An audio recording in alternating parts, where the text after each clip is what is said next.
రచయిత అన్న చంద్రశేఖర్ రెడ్డి గారు, గౌరవనీయులు పెద్దలు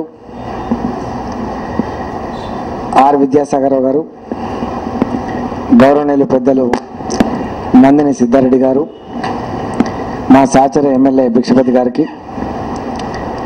అన్న మోహన్ రావు అన్న, అన్న ప్రభాకర్ రెడ్డి అన్న, జ్యోతి గారికి, మీ అందరికీ నమస్కారం.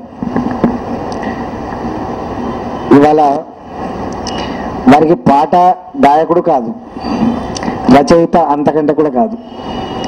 తెలంగాణ ఉద్యమమే ప్రేరణ, ఆ ప్రేరణతో రాసిన పాట అని వారు ఏదో చెప్పిండో అది అక్షరాల సత్యం అనిపిస్తుంది. ఇంకా నందిని సిద్ధారెడ్డి గారు కవిత్వం గురించి చెప్పాలంటే వారు చెప్తారు, నాకు కవిత్వం రాదు. వారైతేనే మంచిగా దాని పాట ఏంది, దాని కథ ఏందో చెప్తారు. కానీ ఒక్కటి మాత్రం సత్యం ఏంటంటే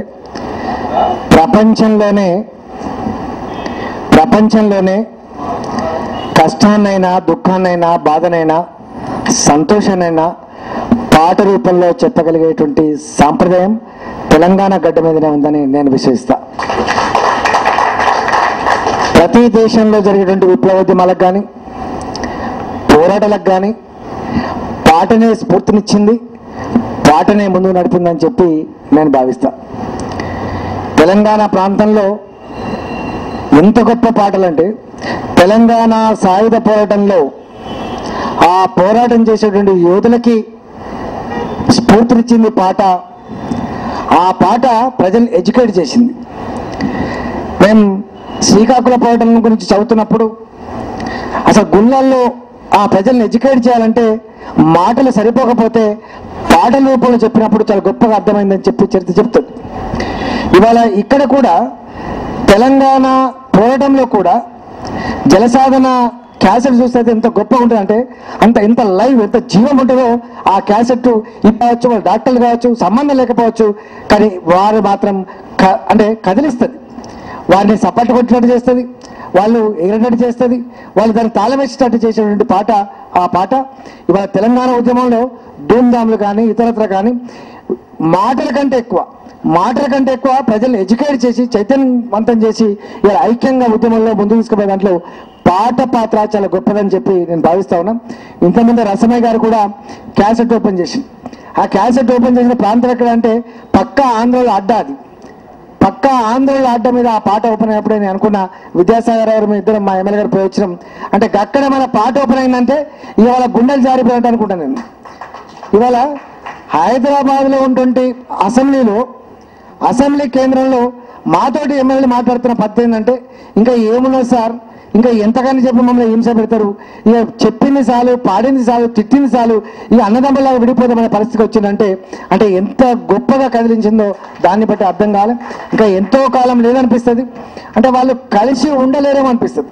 ఇవాళ మన అడ్వకేట్లు ర్యాలీ పోయింది, అంటే పొద్దున్న నుంచి ఇప్పటిదాకా పోయి అలసిపోయి ఉండాలి, బాధగా అలసితో రావాలి, కానీ నవ్వుముఖాలతో వచ్చింది. ఎందుకు నవ్వుముఖాలతో వచ్చిండ్రు అంటే ఏదో సాధించినట్టుగా. ఎవరైతే తెలంగాణ అడ్డుకుంటున్నాడో దుర్మార్గున్నాడో వాని టీవీ జెండా ఎగరేసామని అంటున్నారు. అంటే ఇవాళ అది స్ఫూర్తి. ఇవాళ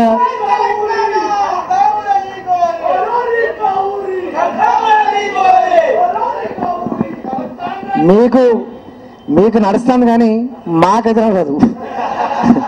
అంటే మీరు వారి ఇంటి మీద నడుస్తుంది, కెమెరాలలో మిమ్మల్ని బంధించిన నడుస్తుంది.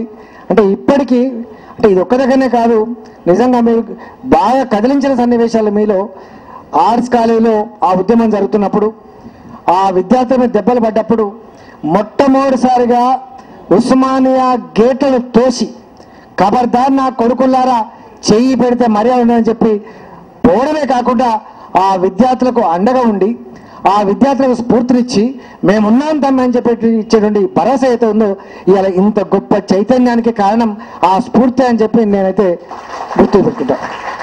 ఇవాళ చాలా సందర్భాల్లో ఢిల్లీకి పోతాం అంటారు, జంతర్ మంతర్ దగ్గర ఇంత ఉద్యమం చేసేస్తాం. మీరు పార్లమెంటు ముట్టడి అని పేరు పెట్టింది, ఆ ఉద్యమం పేరే పార్లమెంటు ముట్టడి అని పెట్టింది.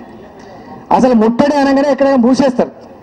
ఇలా అసెంబ్లీ ముట్టడన్నా, పార్లమెంట్ ముట్టడన్నా, లేదా ఏది ముట్టడి అనే పేరు పెడితే చాలు, కలెక్టరేట్ ముట్టడన్నా, ముట్టడి అనగానే మూసేస్తారు.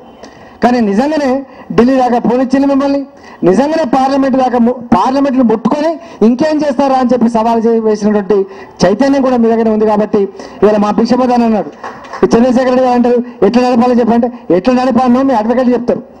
ఉద్యమాన్ని ఎట్లా తీసుకుపోవాలో, ఎట్లా నడపానో చెప్పగలిగే సత్తా, ఆ అనుభవాన్ని సంతరించుకున్న వాళ్ళు మీ అడ్వకేట్లే. కాబట్టి డెఫినెట్గా రేపు జరిగేటువంటి ఈ పోరాటంలో, మనదేశ పోరాటంలో అయితేనా ఇస్తేనా సమరం, లేకపోతే సమరమే అనుకుంటున్నాం. ఈ సందర్భంలో కూడా తప్పకుండా ఇవాళ మరో సమరానికి నాంది పలుకుతున్న ఈ సందర్భంలో మీ పాత్ర, మీ స్ఫూర్తి, మీ పాట తప్పక మాలాంటి వాళ్ళకు మార్గదర్శకంగా ఉంటుందని చెప్పి మనవి చేస్తూ, మాకు మళ్ళొక మీటింగ్ ఉంది కాబట్టి అర్థం చేసుకుంటారని చెప్పి ఆశిస్తూ, మా విద్యాసాగర్ రావు అనుభవజ్ఞులు వారు మాట్లాడతారు, ఇక మా సిద్ధాన్ని అయితే మొత్తం మాట్లాడతారు. కాబట్టి ఇవాళ మాకు క్షమించమని చెప్పి కోరుతూ సెలవు తీసుకున్న